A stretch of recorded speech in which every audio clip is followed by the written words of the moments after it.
Out on an island in the pristine waters of the Pacific Northwest sits a $30 million sea farm. Not just an ordinary sea farm challenging the environment, one that actually gives back. One of the things that's always been extremely important to my dad has been the environment. What's incredible about this process is that we bring in a very small amount of seawater into the facility to recreate the spring bloom on land.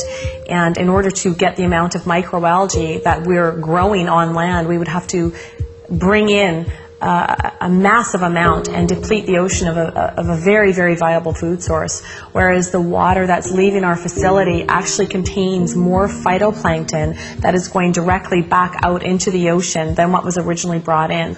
And he is providing even a larger source of that back to Mother Nature, and that's beautiful. In the age of World Wide Web, cloning, and moonwalkers, now we can naturally grow and harvest phytoplankton. I built on this site a large shellfish hatchery, one of the largest in the world. And in order to proceed with producing the amount of seed that we require, I got into the business of growing algae.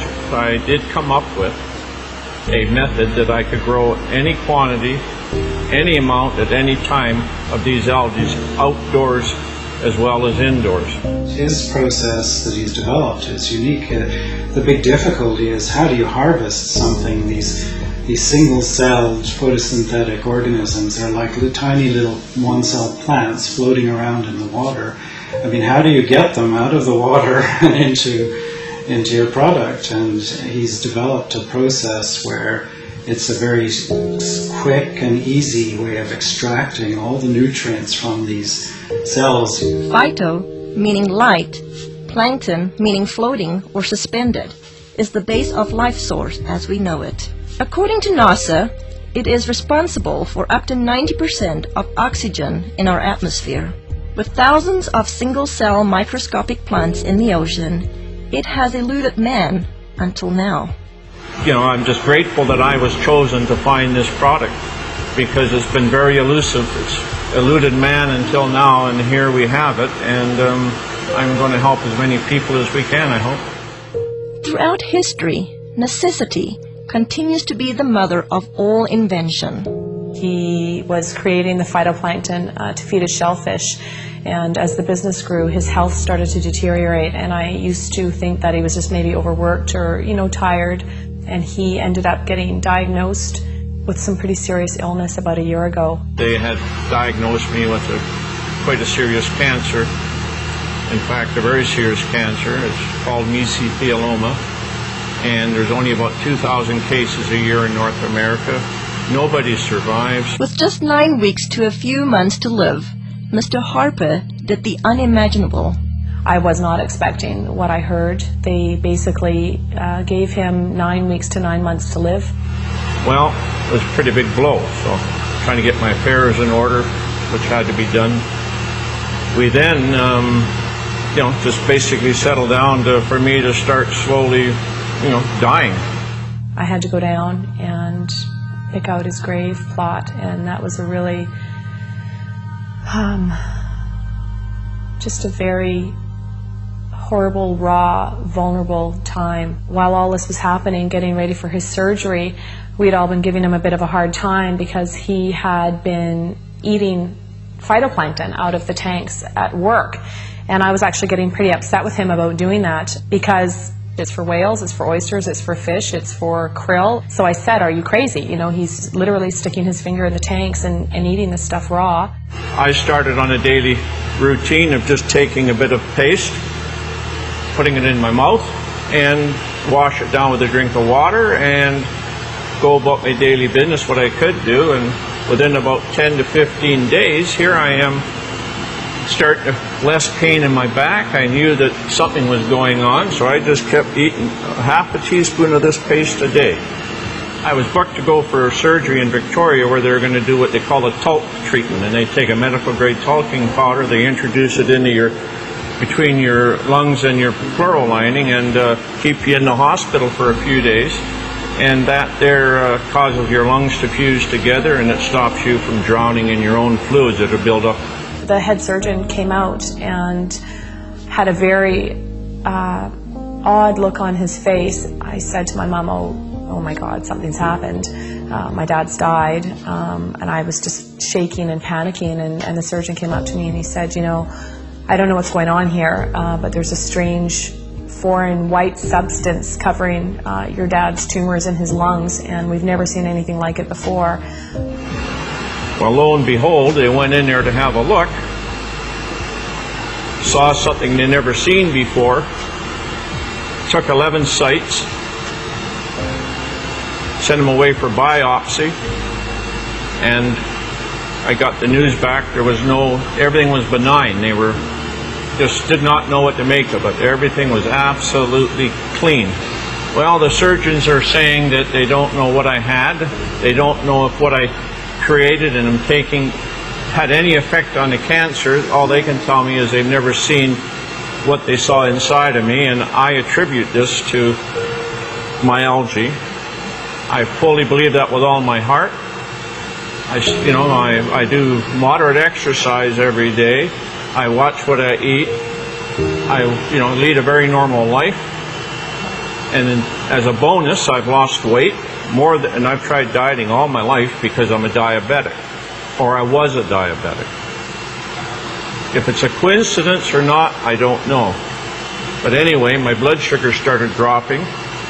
My weight started falling off, and I ended up probably within about a 6-month period, here I am no longer requiring insulin, and I was taking 88 units a day of insulin, and I now can eat just about what I want in moderation, and I have no elevated sugar levels, and I feel fabulous. The potential benefits far outweigh the painstaking process to create even a teaspoon of a concentrated finished product. Well, we can do in a neighborhood in the winter months about 25 ton of product, summer months up to 45 metric tons a day. And just as an example, these tanks you see beside me here, it would require 10 of these tanks of algae to give me one of these, which is an 8-ounce container. So if you look at that, think about the magnitude of growing equivalent to 45 metric tons a day. That's quite a remarkable feat, because there's billions upon billions just in these 3 tanks, and we can grow them in a 1 million liter tank. So and that's what we get our 25 or 40 ton a day from. With 8 million liter tanks using nature's elements, Mother Nature's kitchen has the capacity to nourish the world. It boasts a nutritional analysis second to none, including pigments, diatoms, and xanthophylls. You know, in spring in the northern hemisphere, when the light conditions are right and the nutrient conditions are right, there's a spring bloom, and you get hundreds of diatom species blooming. They're producing pigments, there's a complement of amino acids, fatty acids, and vitamins. And the thing that's working in the product is probably the pigment, called the xanthophylls. And in phytoplankton, there are 2 xanthophylls I can think of offhand that potentially have some great benefits: fucoxanthin and diadinoxanthin.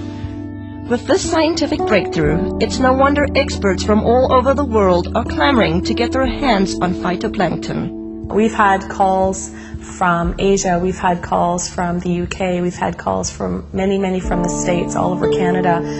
People that have heard about this, whether it be through word of mouth, through any articles that have been written in the newspaper. But this is a product that is in such huge demand, and it's very interesting when we're getting phone calls from people within the medical system or within the holistic healing, people that are really taking a stand around their health, that are looking for something. The world really is coming to our door requesting, the product. They're hearing from their friends, they're hearing from this, that it is helping them in almost every aspect of their life.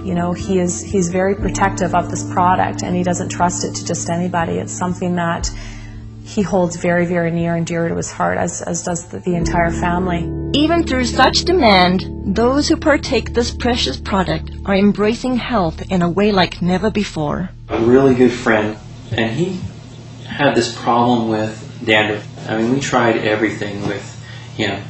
Nutritional approaches, we've tried emotional approaches, we've tried adjustments, anything you could think of. He came into my office one day and he literally bent over and did this. He does that and I'm looking, there's nothing. And I couldn't believe it. And then he says, well, I got this stuff. And it turned out to be the plankton, the phytoplankton. And I said, well, what did you do with it? Did you put it on your head? He said, no, I just took it internally. And I said, well, how long have you been doing this? And it wasn't even a week. It wasn't even a week till it was completely gone. When I saw that, I mean, lights went off all over the place. I mean, for that to have an internal product, to have that kind of effect on an external problem like that, it means that it had to do something amazing internally. Testing each batch to ensure the quality control come first at the conclusion of each batch. Yeah, every batch I look at, I mean, there's always a concern that some condition has gone awry, and you have to make sure that all the species are benign. Whether it will be your health, energy, pH, or just life force, let phytoplankton work with your body the way it works with Mother Earth. The thing about phytoplankton was it had such amazing results. I had to go to the books to find out what's happening. So the first thing I looked at was most people, well, everybody had this amazing change with their muscular systems, and also the people had noticed that they weren't hungry, so their sugar levels had changed. So if you go down to a cellular level, what part of the cell actually has an effect on sugar level? Well, if you look at the cell, there's a part of the cell called the mitochondria. And I think, I can't prove this, but it's logical.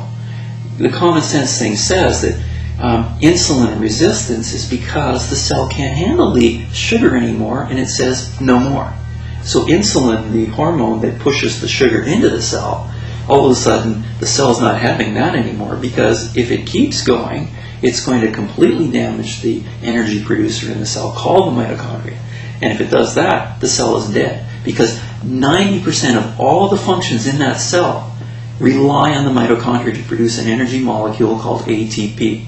Without that energy molecule, 90% of the functions of that cell cannot happen. So when I looked at it, it made a lot of sense. And then I looked further. What's really interesting is a lot of the common diseases we're having today, what are they finding? They're finding damage to the cellular level, the mitochondria at the cellular level. Whether it's heart disease, whether it's fibromyalgia, chronic fatigue, any muscular-related diseases, any neurological diseases, Alzheimer's, those kinds of things, they're finding the exact same thing. Phytoplankton is such a complete nutrient. And when I look at a complete nutrient, what I'm looking for is I'm looking for as close to nature as possible. And in all of the indigenous peoples of the world, the reason they're so healthy, and all of the studies that show that they have the better complexions and the better teeth and don't have dental care but their teeth are okay and they're healthy and they live a long life, is because they eat very close to nature. And so the closer to nature you can get, the better you will survive, because the better nutrients can be transferred to your cells. Mr. Harper continues to be acknowledged for inventing this one-of-a-kind process while staying true to his vision and purpose. As a family, we're working really hard not to allow a lot of false hype and a lot of media hype to interfere with the integrity of this product. The intent is to share this with people from a place of authenticity and truth. As for the Harper family, discovering how fragile life truly is, every day is a gift. They are just thankful to have another day. Thankfully was insightful enough to see that this needed to stick around, and he needed to stick his finger in that tank of algae and start eating it. And I to this day am floored that he trusted himself enough, especially when his body was that worn down and he was that sick. He still had enough intuition and enough of a gut feeling and connection with his heart to truly go with his instinct. And his instinct was to stick his finger in that tub of phytoplankton and eat it.